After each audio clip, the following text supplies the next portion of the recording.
अरे तेरी औकात है इसे ठीक करने की? हाँ मैडम, मैं इसे ठीक कर सकता हूँ। अपनी हालत देखी है, कबाड़ छुनने वाला है। मैडम, किसी के कपड़े और हालात देखकर उसकी औकात नहीं देखी जाती। मैं अभी ठीक करके दिखाता हूँ।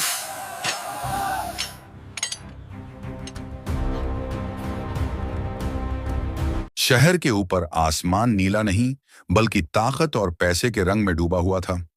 उसी आसमान को चीरता हुआ एक काला हेलीकॉप्टर आगे बढ़ रहा था। नीचे सड़कों पर लोग छोटे और इमारतें खिलौनों जैसी लग रही थीं। इसी हेलीकॉप्टर के भीतर आर्या मल्होत्रा बैठी थी, देश की सबसे बड़ी इंफ्रास्ट्रक्चर कंपनी की इकलौती वारिस। उसके लिए दुनिया हमेशा ऊपर से देखने की चीज रही। ऊंची इमारतें, कांच की दीवारें, बंद कमरों में लिए गए फैसले और नीचे खड़े लोग जो ऊपर देखने के आदी हो चुके थे। आर्या की आंखों में आत्मविश्वास था, लेकिन उस आत्मविश्वास के पीछे अकेलापन भी छिपा था। वह बोलती कम थी, क्योंकि उसकी चुप्पी ही उसकी ताकत बन चुकी थी। हेलीकॉप्टर शहर के बीचों बीच आगे बढ़ रहा था। तभी अचानक एक तेज झटका लगा। मशीन की आवाज बदल गई। पायलट की उंगलियां कंट्रोल पर कस गईं। उसके माथे पर पसीना उभर आया। आर्या ने पहली बार ध्यान से उसकी तरफ देखा। पायलट ने घबराई हुई आवाज में बताया कि इंजन में गड़बड़ी है और इमरजेंसी लैंडिंग करनी पड़ेगी। आर्या खिड़की से नीचे देखने लगी। नीचे कोई हेलीपैड नहीं था, कोई खुली जगह नहीं थी, बस एक टूटी फूटी सड़क, किनारे झुग्गियां, कूड़े के ढेर, जंग लगे खंभे और भागते हुए लोग। उस दृश्य को देखते ही आर्या के चेहरे पर घृणा और डर एक साथ उभर आए। ये वही दुनिया थी जिससे वह हमेशा दूरी बनाए रखती थी, लेकिन मशीनें हैसियत नहीं समझती। हेलीकॉप्टर जोर की आवाज के साथ सड़क पर उतरा। धूल का गुब्बार उठा। लोग चीखते हुए इधर उधर भागने लगे। कुछ देर के लिए पूरा इलाका थम सा गया। उसी धूल और शोर के बीच सड़क के किनारे बैठा एक लड़का सब देख रहा था। उसके हाथों में कबाड़ था, फटे कपड़े थे, लेकिन आंखों में डर नहीं था। उसका नाम अर्जुन था। उम्र करीब 20 साल। जिंदगी ने उसे बहुत नीचे रखा था, लेकिन उसकी नजरें हमेशा चीजों को जोड़ने की कोशिश करती थीं। उसने हेलीकॉप्टर को किसी अजूबे की तरह नहीं, बल्कि एक टूटी हुई मशीन की तरह देखा। पायलट बाहर उतरा और हाथ खड़े कर दिए। इंजन पूरी तरह बंद हो चुका था। बिना मदद ये उड़ नहीं सकता। आर्या गुस्से में बाहर उतरी। उसने आसपास नजर दौड़ाई और बोल पड़ी कि यह जगह और यहाँ के लोग सब बेकार हैं। अर्जुन ने यह सुना, लेकिन उसे बुरा नहीं लगा। वह धीरे से आगे बढ़ा और बोला कि अगर चाहें तो वह देख सकता है। आर्या ने उसे ऊपर से नीचे तक देखा और तिरस्कार से पूछा कि एक कबाड़ उठाने वाला हेलीकॉप्टर कैसे ठीक करेगा। अर्जुन मुस्कुराया और बोला कि कबाड़ में ही असली मशीनें मिलती हैं। आसपास खड़े लोग हंसने लगे, लेकिन अर्जुन बिना रुके हेलीकॉप्टर के पास पहुंच गया। उसने जले हुए तार देखे, ढीले पुर्जे देखे, इंजन की खामोशी को महसूस किया। फिर वह सड़क किनारे पड़े पुराने तार, बैटरियां और लोहे के टुकड़े उठाने लगा। समय बीतता गया। सूरज ढलने लगा। अर्जुन के हाथ काले हो चुके थे, लेकिन उसकी आंखों में ध्यान बना रहा। आखिरकार उसने पायलट को इशारा किया कि स्टार्ट करके देखें। स्विच घूमा और इंजन में हल्की घरघराहट लौट आई। कुछ सेकंड बाद मशीन चल पड़ी। भीड़ सन्न रह गई। आर्या पहली बार कुछ नहीं बोली। उसकी आंखों में हैरानी थी और कहीं ना कहीं झुका हुआ घमंड भी। हेलीकॉप्टर उड़ने से पहले उसने अर्जुन से उसका नाम पूछा। उसने बस इतना कहा कि अर्जुन। आर्या ने सिर हिलाया और कहा कि वह उसे याद रखेगी।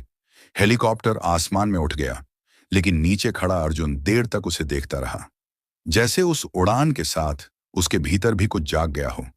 अगले कुछ दिन उसके लिए पहले जैसे ही थे। कबाड़, धूप, पसीना और लोहे की गंध, लेकिन भीतर कहीं इंजन की वही आवाज बची रही। उधर आर्या अपनी ऊंची दुनिया में लौट आई। शीशे की इमारतें, मीटिंग्स, फाइलें और फैसले।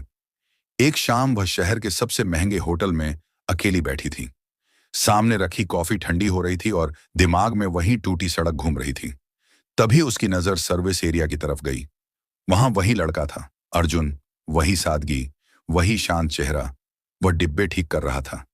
आर्या को लगा जैसे शहर ने उससे कोई खेल खेला हो। उसने दोबारा देखा। नजरें टकराईं और वक्त कुछ पलों के लिए रुक गया। अर्जुन काम खत्म करके जाने लगा। तभी आर्या ने बिना उसकी तरफ देखे कहा कि यहां कबाड़ कैसे पहुंचा। अर्जुन रुका मुस्कुराया और बोला कि शहर में सब कुछ घूमकर यहीं आता है। आर्या के होंठों पर हल्की सी हरकत हुई। वह हंसी नहीं थी, लेकिन घमंड में पड़ी पहली दरार थी। उसी पल एक कहानी ने जन्म लिया, बिना नाम, बिना वादे, सिर्फ दो अलग दुनियाओं के बीच खिंची एक अदृश्य रेखा के साथ, जो आगे चलकर दोनों की जिंदगी बदलने वाली थी। उस दिन के बाद शहर अपनी रफ्तार में लौट आया, लेकिन आर्या और अर्जुन के भीतर कुछ अपनी जगह से हिल चुका था। अर्जुन फिर से रोज की तरह सुबह कबाड़ चुनने निकलता। धूप से झुलसती सड़कें, लोहे की गंध, लोगों की बेरुखी, सब पहले जैसा था, लेकिन उसकी चाल में अब एक ठहराव था। वह हर मशीन को छूते वक्त सोचता कि अगर टूटी चीजें जुड़ सकती हैं, तो इंसान क्यों नहीं। उधर आर्या ऊंची इमारतों में मीटिंग पर मीटिंग करती रही। फैसले होते रहे, करोड़ों की फाइलें साइन होती रहीं, लेकिन हर बार जब खिड़की से नीचे झांकती तो उसे वही टूटी सड़क दिख जाती। वही धूल, वही लड़का, वही आंखें, जो डर से नहीं बल्कि समझ से भरी थीं। वह खुद से नाराज थी कि एक कबाड़ उठाने वाला उसके दिमाग में जगह कैसे बना गया। लेकिन दिल ने पहली बार दिमाग की बात मानने से इनकार कर दिया। कुछ दिन बाद आर्या ने जानबूझकर उसी इलाके से गाड़ी निकलवाई। सिक्योरिटी ने मना किया, लेकिन उसने सुना नहीं। गाड़ी धीमी हुई। अर्जुन सड़क किनारे लोहे के ढेर में झुका हुआ था। आर्या ने शीशा नीचे किया। अर्जुन ने आवाज सुनी। ऊपर देखा। दोनों की नजरें मिली। इस बार न हेलीकॉप्टर था, न भीड़, बस सड़क थी और दो लोग। आर्या ने पूछा कि तुमने हेलीकॉप्टर कैसे ठीक कर दिया था? अर्जुन ने कंधे उचका दिए और बोला कि मशीनें बोलती नहीं, लेकिन बताती सब कुछ है। आर्या ने पहली बार महसूस किया कि कोई उससे बिना डरे बात कर रहा है। उसने उसे कॉफी ऑफर की। अर्जुन हिचकिचाया। आसपास की दुनिया उसे याद दिला रही थी कि यह जगह उसके लिए नहीं है, लेकिन क्यूरियोसिटी डर से बड़ी निकली। वे पास के एक छोटे से ढाबे पर बैठे, जहां कुर्सियां हिलती थीं और चाय में चीनी कम थी। आर्या ने वहां बैठकर पहली बार महसूस किया कि दुनिया सिर्फ शीशे और चमक से नहीं बनती। अर्जुन ज्यादा नहीं बोला, लेकिन जब बोला तो सीधा बोला। उसने बताया कि कैसे वह बचपन से मशीनें खोलता आया है, कैसे कबाड़ उसके लिए कचरा नहीं बल्कि किताब है। आर्या सुनती रही। उसके सवाल बदलते गए। पहली बार उसने किसी से कंपनी या प्रोजेक्ट नहीं बल्कि जिंदगी के बारे में बात की। उस दिन के बाद मुलाकातें तय नहीं हुई, लेकिन होती रहीं। कभी आर्या खुद उस इलाके में आ जाती, कभी अर्जुन किसी होटल के पीछे काम करता हुआ मिल जाता, कभी दोनों सड़क किनारे खड़े होकर चाय पी लेते। शहर की भीड़ के बीच उनके लिए वक्त अजीब तरह से धीमा हो जाता। आर्या को महसूस होने लगा कि अर्जुन के पास कुछ ऐसा है जो उसकी दुनिया में कोई नहीं दे सकता। सच्चाई, बिना मिलावट की बात, बिना फायदे का रिश्ता। अर्जुन भी बदल रहा था। उसे लगने लगा कि उसकी बातें किसी के लिए मायने रखती हैं, कि उसकी समझ सिर्फ मशीनों तक सीमित नहीं है। एक दिन आर्या ने उसे अपनी कार में बैठने को कहा। अर्जुन पहले हंसा, फिर बैठ गया।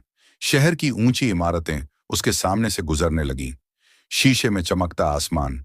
अर्जुन खिड़की से बाहर देखता रहा और बोला कि इतनी ऊंचाई से जमीन दिखती नहीं, इसलिए लोग गिरते हैं। आर्या उस वाक्य के बाद देर तक चुप रही। उसी शाम वह अर्जुन को उसकी बस्ती ले गया। तंग गलियां, खेलते बच्चे, घरों से आती आवाजें, वहां कोई अकेला नहीं था। आर्या को अजीब सी घबराहट और सुकून एक साथ महसूस हुआ। उसने वहां पहली बार बिना सिक्योरिटी के सांस ली। बच्चों ने उसे घूरा, कुछ ने मुस्कुराया। अर्जुन की मां ने उसे पानी दिया, बिना यह पूछे कि वह कौन है। आर्या को लगा जैसे किसी और दुनिया में आ गई हो, जहां नाम और हैसियत से पहले इंसान देखा जाता है। लेकिन हर बढ़ती नजदीकी के साथ सच्चाई भी भारी होने लगी। शहर की नजरें तेज थीं, बातें बनने लगीं। होटल के स्टाफ में फुसफुसाहट, बस्ती में सवाल और बोर्ड रूम में शक। आर्या के नाम के साथ अर्जुन का नाम जुड़ने लगा। अर्जुन को यह सब असहज करने लगा। उसने दूरी बनाने की कोशिश की, फोन उठाना कम किया, मिलने से बचने लगा। आर्या ने बदला हुआ रवैया महसूस किया। उसने सीधा पूछा। अर्जुन ने कहा कि वह उसकी दुनिया का हिस्सा नहीं बन सकता, कि वह सिर्फ एक टूटे पुर्जों को जोड़ने वाला आदमी है। आर्या ने पहली बार महसूस किया कि पैसा दीवार बन सकता है। उसने कहा कि दुनिया बदली जा सकती है। अर्जुन ने कहा कि हर कीमत पर नहीं।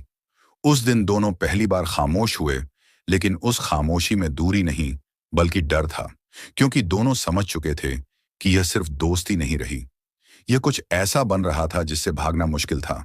और वहीं से कहानी ने एक मोड़ लिया, जहां प्यार धीरे धीरे जन्म ले रहा था और उसके साथ ही टकराव की आहट भी सुनाई देने लगी। प्यार जब चुपचाप जन्म लेता है तो सबसे पहले डर पैदा करता है। अर्जुन के भीतर वही डर बढ़ने लगा। उसे लगने लगा कि आर्या के करीब जाना उसके लिए सिर्फ भावनात्मक नहीं बल्कि खतरनाक भी है। वह जिस दुनिया से आई थी वहां लोग रिश्ते नहीं तौलते बल्कि नापते हैं। उधर आर्या पहली बार किसी ऐसे इंसान के लिए सोच रही थी जो उसकी दुनिया का हिस्सा नहीं था। मीटिंग के बीच भी उसका ध्यान भटक जाता, फाइलों पर नजर रहती, लेकिन दिमाग में अर्जुन की बातें गूंजती रहती। बोर्डरूम में बैठे लोग उसे पहले से ज्यादा गौर से देखने लगे। कुछ को बदलाव दिखा, कुछ को खतरा। शहर की अफवाहें तेज होने लगीं। होटल स्टाफ में बातें फैलने लगीं कि मालकिन एक कबाड़ वाले से मिलती है। अर्जुन की बस्ती में भी कान खड़े होने लगे।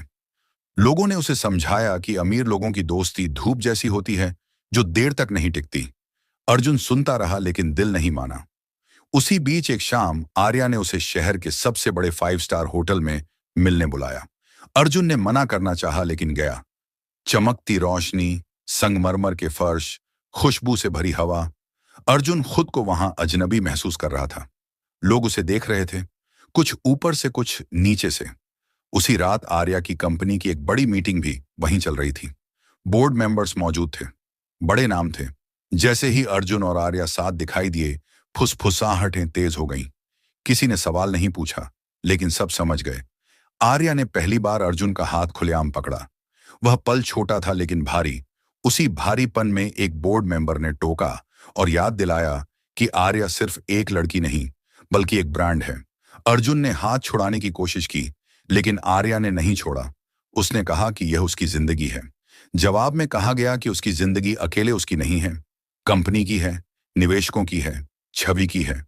अर्जुन को बिना शोर के बाहर कर दिया गया, न धक्का न गाली, सिर्फ नजरों से। उस रात आर्या अपने कमरे में देर तक बैठी रही। बाहर शहर चमक रहा था लेकिन भीतर कुछ टूट गया था। उधर अर्जुन बस्ती लौटा तो पहली बार उसे अपनी गरीबी चुभी। लोगों की नजरें बदली हुई थीं, कुछ गर्व से कुछ डर से। अगले दिन अखबारों में खबर छपी, आर्या मल्होत्रा का नाम एक विवाद से जुड़ा। उसके पिता ने साफ शब्दों में कहा कि यह रिश्ता कंपनी के लिए खतरा है। आर्या ने पहली बार घर में आवाज ऊंची की, कहा कि प्यार कोई सौदा नहीं। जवाब में कहा गया कि इस दुनिया में हर चीज की कीमत होती है। उसी दिन अर्जुन को होटल से निकाल दिया गया। वजह नहीं बताई गई, सिर्फ काम खत्म। जब आर्या को पता चला तो वह बिना गाड़ी, बिना सिक्योरिटी सीधे बस्ती पहुंची। अर्जुन ने उसे देखकर कहा कि अब बहुत देर हो गई है। आर्या ने कहा कि अभी तो शुरुआत है, लेकिन अर्जुन की आंखों में डर था, प्यार का नहीं बल्कि उसे खो देने का। उसी रात दोनों ने माना कि वे एक दूसरे से भाग नहीं सकते, लेकिन दुनिया उनके सामने खड़ी हो चुकी है और यह टकराव सिर्फ दिलों का नहीं बल्कि ताकत और हैसियत का होने वाला है। उस रात के बाद शहर ने दोनों को अलग अलग नजरों से देखना शुरू कर दिया। कहीं यह रिश्ता सनसनी बन गया, कहीं चेतावनी, कहीं मजाक। अखबारों में नाम छपा, सोशल सर्कल में फुसफुसाहटें बढ़ी। लेकिन असली लड़ाई उन दो लोगों के भीतर चल रही थी जो पहली बार किसी और के लिए खुद से लड़ने लगे थे। अर्जुन के लिए सुबह पहले जैसी नहीं रही। वह कबाड़ चुनने निकलता लेकिन हर लोहे के टुकड़े में उसे अपनी औकात दिखती। पहले कबाड़ उसके लिए किताब था, अब आईना बन गया था। लोग बस्ती में उसे रोककर सलाह देते। कोई कहता दूर रहो, कोई कहता मौका हाथ से मत जाने दो, कोई डराता कि बड़े लोग कभी छोटों को बराबर नहीं बैठने देते। अर्जुन सब सुनता लेकिन किसी से बहस नहीं करता, क्योंकि उसकी लड़ाई बाहर से ज्यादा भीतर थी। उसे लगता था कि वह आर्या की जिंदगी में मेहमान नहीं बल्कि खतरा है और खतरे को हमेशा हटाया जाता है। उधर आर्या के लिए घर अब घर नहीं रहा। वह बड़ी बड़ी दीवारें जिनके भीतर उसने हमेशा सुरक्षा महसूस की थी अब जेल जैसी लगने लगी। हर मीटिंग में उसे याद दिलाया जाता कि यह गलत फैसला कंपनी को सालों पीछे धकेल सकता है। हर मुस्कान में चेतावनी छिपी होती। पिता का व्यवहार बदल चुका था। वह सीधे मना नहीं करते थे लेकिन हर बात में शर्त जोड़ देते थे। आर्या को पहली बार महसूस हुआ कि ताकत अकेले चलने की आजादी नहीं देती बल्कि जिम्मेदारियों की जंजीर भी बांध देती है। उसी दबाव के बीच एक दिन अर्जुन को बुलावा आया। एक बड़ी कार, एक शांत ऑफिस, सामने वकील, मेज पर कागज, शब्द नरम लेकिन मतलब सख्त। कहा गया कि यह रिश्ता यहीं खत्म कर दो, बदले में जिंदगी भर की सुरक्षा, घर, पैसा, काम, इलाज, सब कुछ। अर्जुन ने पहली बार पैसों को इतने पास से देखा। उसने अपनी माँ का चेहरा देखा, बस्ती के बच्चे देखे, अपने टूटे सपने देखे, और उस पल में उसे लगा कि शायद प्यार सिर्फ दिल से नहीं, पेट से भी जुड़ा होता है। उसने सवाल किया कि आर्या को क्या बताया जाएगा। जवाब मिला कि सच नहीं। अर्जुन देर तक चुप रहा। वह जानता था कि अगर वह मना करेगा तो आर्या को चोट पहुंचेगी, अगर हां करेगा तो भी। फर्क सिर्फ इतना था कि एक चोट दिखेगी और दूसरी छिपी रहेगी। उसने दस्तखत कर दिए। उस पल उसकी उंगलियां कांपी नहीं, लेकिन भीतर कुछ हमेशा के लिए टूट गया। उसी दिन आर्या को बताया गया कि अर्जुन ने पैसों के बदले रिश्ता छोड़ दिया है। उसे भरोसा नहीं हुआ। उसने अर्जुन को ढूंढा। सामने सबूत रखे गए, नई नौकरी, नया कमरा, बदला हुआ व्यवहार। जब वह अर्जुन के सामने खड़ी हुई तो उसकी आंखों में सवाल थे, गुस्सा था, उम्मीद थी। अर्जुन ने कुछ नहीं कहा, क्योंकि कभी कभी सच बोलने से ज्यादा दर्द चुप रहने में होता है। आर्या ने पहली बार उसे स्वार्थी कहा। वह शब्द अर्जुन के लिए हथौड़े की तरह था। उसने सिर झुका लिया, क्योंकि अगर वह नजर उठाता तो टूट जाता। उसी पल दोनों अलग हो गए, बिना शोर, बिना लड़ाई, बिना सच्चाई, सिर्फ गलत फहमी के साथ। समय बीतने लगा। शहर ने नए किस्से ढूंढ लिए, अखबारों ने नई सुर्खियां बना ली, लेकिन कुछ टूटन ऐसी होती है जो दिखाई नहीं देती। आर्या ने खुद को काम में डुबो दिया। कंपनी नई ऊंचाइयों पर पहुंची, नए प्रोजेक्ट, नए देश, नए अवार्ड। इंटरव्यू में वह मजबूत दिखी, आत्मविश्वास से भरी, लेकिन हर सफलता के बाद कमरे में लौटकर उसे खालीपन घेर लेता। वह शीशे की दीवारों से शहर को देखती और खुद से पूछती कि यह सब किसके लिए है।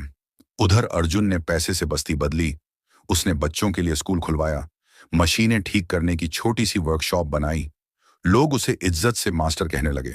बाहर से सब सही दिखता था, लेकिन रातें लंबी हो गई थीं। नींद में भी उसे आर्या की खामोशी सुनाई देती। वह मशीनें जोड़ता रहा, लेकिन खुद को जोड़ नहीं पाया, क्योंकि कुछ रिश्ते टूटने के बाद भी भीतर चलते रहते हैं। वक्त ने दोनों को मजबूत बनाया, लेकिन सख्त भी, और इसी सख्ती के भीतर कहानी अगले मोड़ की तैयारी कर रही थी। समय बीत चुका था, लेकिन कुछ कहानियां समय के साथ खत्म नहीं होती, बल्कि भीतर दबकर और भारी हो जाती हैं। आर्या मल्होत्रा अब पहले से कहीं ज्यादा ताकतवर थी। उसकी कंपनी अंतर्राष्ट्रीय स्तर पर पहुंच चुकी थी। बड़े बड़े प्रोजेक्ट, ग्लोबल अवार्ड, मैगजीन के कवर पेज, इंटरव्यू में आत्मविश्वास से भरा चेहरा, सब कुछ वैसा ही था जैसा दुनिया देखना चाहती थी। लेकिन हर रात जब वह अपने पेंट हाउस की खिड़की के पास खड़ी होकर शहर को देखती, तो उसे वही टूटी सड़क याद आती जहां एक लड़के ने कबाड़ से हेलीकॉप्टर जोड़ दिया था। उसने उस याद को दफनाने की बहुत कोशिश की, काम में खुद को इतना डुबो दिया कि सांस लेने का वक्त भी तय हो गया, लेकिन दिल मशीन नहीं होता। वह बार बार उसी जगह लौट आता है जहां सबसे गहरी दरार पड़ी हो। उधर अर्जुन की जिंदगी भी बदल चुकी थी। उसकी वर्कशॉप अब छोटी नहीं रही थी। वहां कबाड़ नहीं, बल्कि सपने ठीक होते थे। बच्चे मशीनें सीखते थे, टूटे रेडियो चलने लगते थे, जली मोटरें घूमने लगती थीं। लोग उसे मास्टर कहकर बुलाते थे। उसकी बस्ती अब पहले जैसी नहीं थी। स्कूल था, बिजली ठीक थी, पानी की लाइन थी। बाहर से देखने पर लगता था कि अर्जुन ने सब पा लिया है, लेकिन जब भी आसमान में कोई हेलीकॉप्टर उड़ता, उसके हाथ अपने आप रुक जाते। आवाज उसके भीतर गूंजती और वह कुछ पलों के लिए कहीं और चला जाता। उसी बीच खबर फैली कि शहर में एक बड़ा इंफ्रास्ट्रक्चर प्रोजेक्ट शुरू होने वाला है, एक नया हेलीपैड, और उद्घाटन उसी इलाके में होना है जहां सालों पहले हेलीकॉप्टर इमरजेंसी लैंडिंग में उतरा था। यह इत्तेफाक नहीं था, यह कहानी का बुलावा था। उद्घाटन के दिन पूरा इलाका सजाया गया, सड़कें साफ हुईं, मंच लगा, कैमरे आए। आर्या मंच पर खड़ी थी, भाषण तैयार था, शब्द रटे हुए थे, लेकिन उसकी नजर भीड़ में कुछ ढूंढ रही थी। तभी उसने देखा अर्जुन, वही शांत आंखें, वही सादगी, लेकिन अब उनमें टूटन नहीं थी। वह भीड़ में खड़ा था, न आगे न पीछे, जैसे हमेशा रहा हो। आर्या के कदम लड़खड़ाए। उसने बोलना जारी रखा, लेकिन आवाज कहीं और चली गई। अर्जुन ने भी उसे देख लिया। पल भर के लिए दोनों वहीं खड़े रह गए जहां सालों पहले कहानी शुरू हुई थी। भीड़ शोर कर रही थी, लेकिन उनके बीच सन्नाटा था। कार्यक्रम खत्म हुआ, लोग आगे बढ़े, कैमरे हटे। अर्जुन मुड़कर जाने लगा, लेकिन इस बार आर्या ने चुप नहीं चुना। वह मंच से उतरी, भीड़ के बीच से गुजरती हुई उसके सामने आ खड़ी हुई। सालों बाद पहली बार वे आमने सामने थे। कोई आरोप नहीं, कोई सफाई नहीं, बस आंखें जो बहुत कुछ कह रही थीं। आर्या ने पूछा कि तुम ठीक हो? अर्जुन ने सिर हिलाया। उसने पूछा कि तुम खुश हो? अर्जुन कुछ पल चुप रहा और फिर बोला कि कुछ चीजें ठीक हो जाती हैं, लेकिन वैसी नहीं रहती जैसी पहले थीं। आर्या ने कहा कि उसने कभी विश्वास नहीं किया था कि वह पैसों के लिए चला गया। अर्जुन की आंखों में पहली बार नमी आई, लेकिन आवाज स्थिर रही।